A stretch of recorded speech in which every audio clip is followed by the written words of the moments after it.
Well played. Well played, Oscar.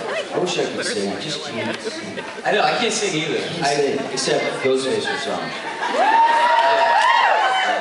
It was actually, remember when we actually were doing Ghostfacers, and they brought us in to sing that song? It was kind of cool. We were like in an actual recording studio. Travis has like the mic up, like the headphones, and he's like into the thing. The guy in the booth was like, oh, this is what it feels like to be a rock star, man. So like, let's try it again and try to hit this, and then I had to kind of try and match what he was doing, and Travis says that really like, really well. Yeah. I was like, that's awesome.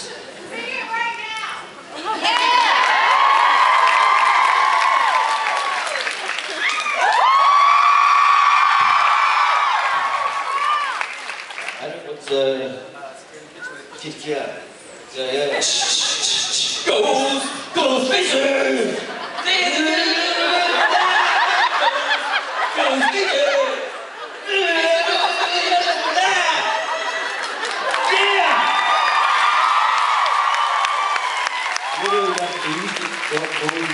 Mumble like through it, that's because the words and the beat was going, and I was like, I can't. So you just all of a sudden start going. Phil would be like, what are you guys saying? It did get to a point where I kind of started to feel like Mark Wahlberg in that Rockstar? Yeah. Yeah, cool. Sir. Yeah, it's a crazy thing to think though, from that. How long did we do actually Ghostfacers? The first episode. You're talking about Hellhounds? Season 1? Yeah. Well, we did season 1, where we did the Hellhounds. That was a while ago. That was back in '06, I think. Yeah, and the whole journey of Ghostfacers, it's still like by far the most fun I've ever had with a character. Absolutely. I was telling someone last night as well. My favorite gig. Yeah, Travis and I had a serious bromance as soon as we met. True story. We did. I was like, nice guns, buddy.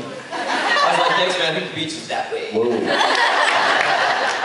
But then for it to all sort of unfold, and then it was kind of a surreal experience after Hellhounds aired, and then we get a call from, it was Kripke, right? We'll wait. All right, sorry. Yeah, we'll wait. I apologize. But yeah, Kripke calls us up and was like, hey, you guys want to come to the office? And we're like, huh?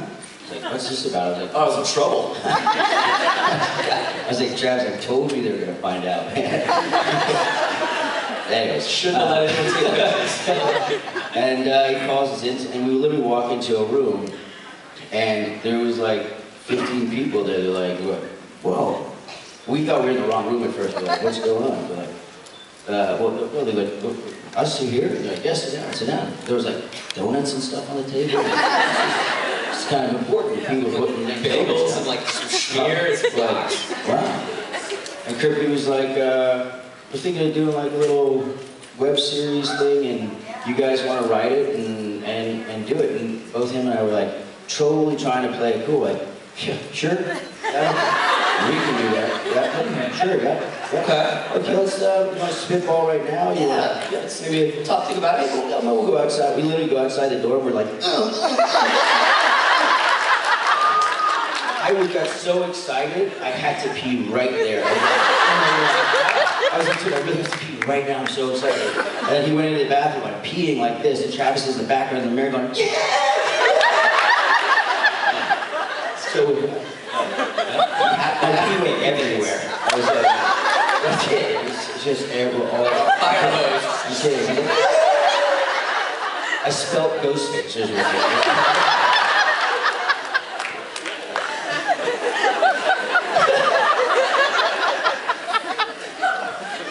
It took a while. This Ghostfacers did a lot of really exciting. And then that whole process of this journey, and it was such a crazy. We literally had basically no money to do it, and we were rolling at all times like 13 cameras. Yeah, I think there were, yeah, like 10 to 13 cameras at all times. And it was probably, like, it was basically like being on stage. Everything on the set was live.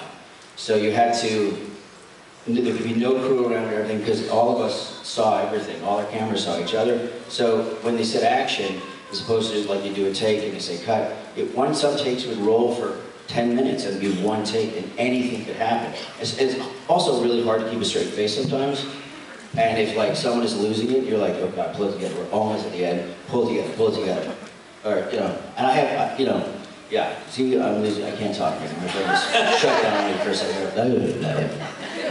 And also working with, you know, we were doing the Ghostfacer episode of the show, you know, Jared and Jensen, of course, are total, those guys are hilarious. So it did get to a point where, you know, you're trying to maintain this sort of intensity, you know, like this, and then you're just looking at Jared in the eye, and he's just kind of like... Or you're like this.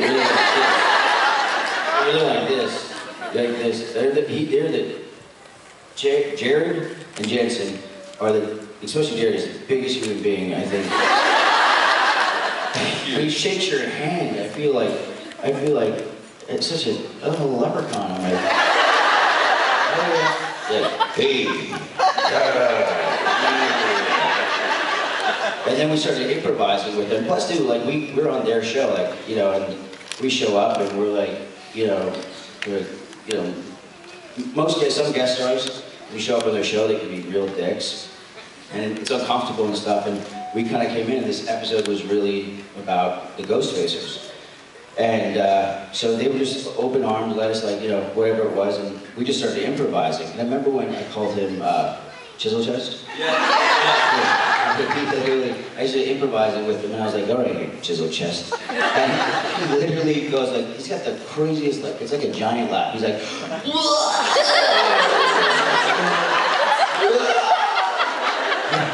walked off the stage, cameras, we're still rolling, we're looking at each other. He goes and he lays in on the floor. He's like, Chisel Chest. Yeah, it was pretty funny. Yeah. Or literally, like, you'd be shooting a scene, and he'd be like, Jared would be saying something to Jensen behind him. Jensen has like that prodder thing, and he's going like this. While you're about to give your dialogue, he's just, hey, so. What? That time he picked me up, you know, one of the most terrifying things ever. It was like, I felt like it was a surreal experience. All of a sudden he was like, gets out of the car and he was like, yeah, let's wrestle, or something like that. Just to kind of take it back a second, though, you know, what we were doing was it was his last shot of the night. Oh, that's right. He was about to rap. He was in a good mood, and he was getting to drive the Impala, and so Transpo let him drive the Impala, and so all he had to do was just kind of like pull up and stop the car, right? And he kind of did it real fast. It was like that. And it's like, whoa, jeez, all right, come on, Jared, all right, cut. And he gets out of the car like, oh. And then for some reason, it was like, I was like the little fawn that was like, and he was like,